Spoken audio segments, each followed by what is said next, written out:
వచ్చే ఎన్నికల్లో కాంగ్రెస్ పార్టీ 130 స్థానాలను దక్కించుకుంటుందన్నారు తిరుపతి మాజీ ఎంపీ చింతామోహన్. మరల పూర్వ వైభవం కాంగ్రెస్ కు రాబోతుందన్నారు. మెగాస్టార్ చిరంజీవి మరల కాంగ్రెస్ లోకి రావాలని, తిరుపతి నుంచి పోటీ చేసి తాము దగ్గరుండి గెలిపించుకుంటామన్నారు. చిరంజీవిని సీఎంగా చేసేందుకు తాము సిద్ధంగా అంటున్న తిరుపతి మాజీ ఎంపీ చింతామోహన్తో మా ప్రతినిధి మల్లికార్జున్ ఫేస్ టు ఫేస్. కాంగ్రెస్లో నూతన ఉత్తేజాన్ని నింపేందుకు కూడా షర్మిల అంటే మొన్నటిదాకా షర్మిల మామూలుగా కాంగ్రెస్ పార్టీలో జాయిన్ అయింది. అయితే ఆమెకు రాష్ట్ర సంబంధించిన అధ్యక్షురాలు పదవి అయితే ఇవ్వడం జరిగింది. అయితే మొత్తం రాష్ట్రంలో గత పూర్వవైభవం వస్తుందా, లేకపోతే షర్మిల మార్క్ ఏమైనా ఉంటుందా, లేకపోతే పాత సీనియర్లు మార్క్ ఏమైనా ఉంటుందా, మరింత సమాచారం తెలుసుకోవడానికి మనతో పాటు తిరుపతి మాజీ ఎంపీ చింతామోహన్ CWC కాంగ్రెస్ నేత ఉన్నారు. ఆయన్ని అడిగి తెలుసుకుందాం. చెప్పండి సార్, అసలు షర్మిల రాకతో మీరు ఏ విధంగా ఆహ్వానిస్తున్నారు? అసలు షర్మిల మార్క్ ఏమైనా ఉంటుందా? మరలా పాదయాత్ర చేపట్టేందుకు కూడా సన్నాహాలు జరుగుతున్నాయి. దాని మీద మీరు ఏమైనా పాల్గొంటారా సీనియర్లుగా? చాలామందికి గ్రౌండ్ రియాలిటీ తెలీదు. అందరూ ఆకాశం చూసి మాట్లాడుతుంటారు, భూమిని చూసి ఎవరు మాట్లాడటం లేదు. గత 10 సంవత్సరాల్లో ఎస్సీలు, ఎస్టీలు, మైనారిటీలు బాగా నలిగిపోయారు. వాళ్ళు కావాల్సింది, పేదవాళ్ళకి కావాల్సింది ఇళ్ళు, ఒక్క ఇళ్ళు నిర్మాణం జరగలేదు. మరి వాళ్ళకి కావాల్సింది వాళ్ళ బిడ్డలకు ఉద్యోగాలు, ఎవరికి ఉద్యోగాలు ఇవ్వలేదు. మరి వాళ్ళకి కావాల్సింది స్కాలర్షిప్లు, వాళ్ళ బిడ్డలకి స్కాలర్షిప్లు ఇవ్వలేదు. వాళ్ళకి కావాల్సింది లోన్లు, ఎస్సీ ఫైనాన్స్ కార్పొరేషన్, ఇవి లేదు. మరి ఆఫీసుల్లో ఆదరణ కోరుకుంటున్నారు వాళ్ళు.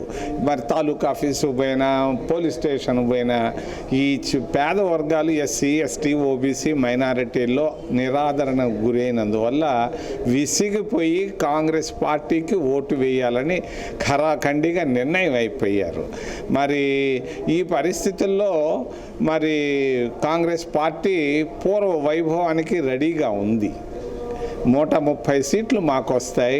మరి అంతేకాదు 20 లోక్సభ సీట్లు మాకు వస్తాయి. అంటే తెలంగాణ తరహాగా ఇప్పుడు కాంగ్రెస్ పార్టీ మరలా పూర్వభావం పుంజుకుంటుందా, లేకపోతే ఇప్పుడు ఆమెతో పాటు నడిచేందుకు కూడా మీరందరూ సీనియర్లుగా ఉన్నారు, మీరందరూ నడిచేందుకు కూడా సిద్ధంగా ఉన్నారా? ఒక్క మాట చెప్తానా, మాకు లీడరు రాహుల్ గాంధీ ఏం చెప్తే అది చేస్తాం. మేము నడవమంటే నడుస్తాం, కుందమంటే కుందాం, లేదు పొల్లు దండాలు పెట్టమంటే పెడతాం. మరి మాకు నిర్ణయం అనేది మా లీడర్ అనే ఆయన రాహుల్ గాంధీ, ఆయన ఏం చెప్తే అది చేస్తాం. ఇప్పుడు మరి ఎంతమంది ఇప్పుడు మరలా కాంగ్రెస్ పార్టీలోకి రాబోతున్నారు? ఇప్పుడు ఆయన ఆ మాజీ సీఎం కూడా మొన్నటి దాకా ఉన్నారు, నల్లార కిరణ్ కుమార్ రెడ్డి, ఇప్పుడు బీజేపీలో ఉన్నారు. ఆయన మరలా ఈ పార్టీలోకి ఏమైనా ఆహ్వానిస్తున్నారా, లేకపోతే వచ్చే సూచనలు ఏమన్నా? నేను చిరంజీవిని ఆహ్వానిస్తున్నా. ఎందుకనంటే బలిజ కాపు సామాజిక వర్గం గత 20-30 సంవత్సరాలుగా ముఖ్యమంత్రి కావాలని అడుగుతున్నారు. ఈ సామాజిక వర్గానికి ప్రాతినిధ్య ముఖ్యమంత్రి పదవి కానీ రాజ్యాధికారం రాలేదు. ఇది సరైన సమయం కాపు బలిజలకు. వాళ్ళు ఈ టైంలో కాంగ్రెస్ పార్టీకి మద్దతు ఇస్తే ఖచ్చితంగా వాళ్ళు కోరుకున్నటువంటిది సాధిస్తారు. నేను చిరంజీవి గారిని పోటీ చేయమని అడుగుతున్నాను తిరుపతి అసెంబ్లీ నుంచి. ఆయన పోటీ చేస్తే మేము 50,000 తక్కువ లేకుండా ఆయన గెలిపిస్తాం. ఖచ్చితంగా మేము కాంగ్రెస్ పార్టీ పెద్ద లీడర్లతో ఢిల్లీలో మాట్లాడి ఆయన ముఖ్యమంత్రి చేసేదానికి నేను గట్టి ప్రయత్నం చేస్తానని తెలియజేస్తాను. అయితే రాహుల్ గాంధీ కానీ, అలాగే చూసుకుంటే సోనియా గాంధీ కానీ, మీ అధిష్టానం సంబంధించి అయితే ఇప్పుడు షర్మిలాని అయితే తీసుకురావడం జరిగింది ఆంధ్ర రాష్ట్రంలో. అంటే ఇప్పుడు జగన్మోహన్ రెడ్డికి ధీటుగా నిలబడడానికి కూడా ఆమెని ఒక PCC అధ్యక్ష పదవికి అయితే రేసులో పెట్టి ఇప్పుడు PCC అధ్యక్ష బాధ్యతలను కూడా అప్పగించారు. అలాగే చూసుకుంటే ఒకవేళ మీరు చెప్పినట్టుగా కాంగ్రెస్ పార్టీ అధికారంలోకి వస్తే ఖచ్చితంగా ఇప్పుడు మీరు చెప్పినట్టు చిరంజీవిని సీఎం అంటున్నారు, కానీ ఆమె సీఎం అని ప్రకటించారని నమ్మకం ఏముంది చెప్పండి? ఎట్ట చెప్తావు? ఇప్పుడు కలెక్టర్ ఆఫీస్ ఇప్పుడు ఉంది, రేపు సాయంకాలం దాకా కలెక్టర్ ఆఫీస్ ఉంటుందని నమ్మకం ఏముంది? దాని గురించి నేనేం జ్యోతిష్కుని కాదు. నేను చిరంజీవిని సమర్థిస్తున్నా. కాపు బలిజలకి అధికారం ఇవ్వాలని నేను 4-5 సంవత్సరాలుగా మాట్లాడుతున్నా. రాష్ట్రంలో అయితే ఇప్పుడు మొత్తం ప్రజలు కూడా ఇబ్బంది పడుతున్నారని మీరే చెప్తున్నారు. ఇప్పుడు మీ పాలన వస్తే మాత్రం బాగుంటుందని చెప్తున్నారు. అసలు మీ పాలన వచ్చేదానికి సూచన ఏమన్నా ఉందా? ఇప్పుడు ప్రధాన ప్రతిపక్షమైన టీడీపీకి, ఇప్పుడు అధికార పార్టీ వైసీపీకి మధ్య ఉంది పోటాపోటీ. అయితే కాంగ్రెస్ పార్టీ ఏ విధంగా పుంజుకొని మరలా 130 స్థానాలు కైవసం చేసుకుంటుందని చెప్తారు? మేము ఆల్రెడీ పుంజుకున్నామా, మీరందరూ ఆకాశం చూసి మాట్లాడుతున్నారు, మేము ఇళ్ళు చూసి కళ్ళల్లో కళ్ళు పెట్టి వాళ్ళ కన్నీళ్లు చూసి మేము మాట్లాడుతున్నాం.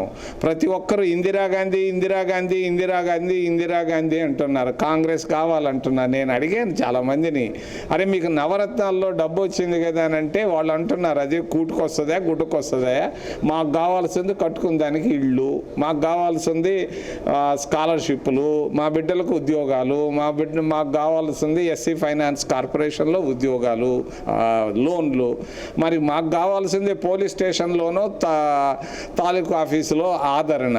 ఒకప్పుడు కాంగ్రెస్ పార్టీ ఉన్నప్పుడు మాకున్న గౌరవం ప్రతిష్ట ఈరోజు మాకు లేదని ఎస్సీలు ఎస్టీలు బహిర్గతంగా చెప్తున్నారు. ఇది అయితే కాంగ్రెస్ పార్టీలోకి చిరంజీవి మళ్ళీ రీబ్యాక్ రావాలని చెప్పి కూడా కోరుతున్నారు. ఆయన వస్తే తిరుపతి అసెంబ్లీ నుంచి కూడా గెలిపించేందుకు కూడా తాను దగ్గరుండి గెలిపించుకుంటాం, అలాగే కూడా అధిష్టానంతో మాట్లాడి కూడా ఆయన్ని ముఖ్యమంత్రి చేసేందుకు కూడా బలిజులకి ఈ 10 ఏళ్ల నుంచి కూడా నమ్మి పలు పార్టీల్లో మోసపోయి ఉన్నారు, వాళ్ళకి రాజ్యాధికారం లేదని చెప్తున్నారు. అయితే మొత్తం కాంగ్రెస్ పార్టీ అధికారంలోకి వస్తే మాత్రం ఖచ్చితంగా ఆ బీసీ ఎస్సీ ఎస్టీ మైనార్టీలు కూడా పెద్దపీట వేయడం జరుగుతుందని కూడా ఇది మాజీ ఎంపీ చంద్రమోహన్ చెప్తున్నారు. అయితే మొత్తం చూసుకున్నా కూడా ఇప్పుడు వైఎస్ షర్మిల కానీ ఎవరైనా సరే అధిష్టానం ఏది చెప్తే వాళ్ళ వెంట నడిచేందుకు కూడా తాము సిద్ధమని చెప్తున్నారు.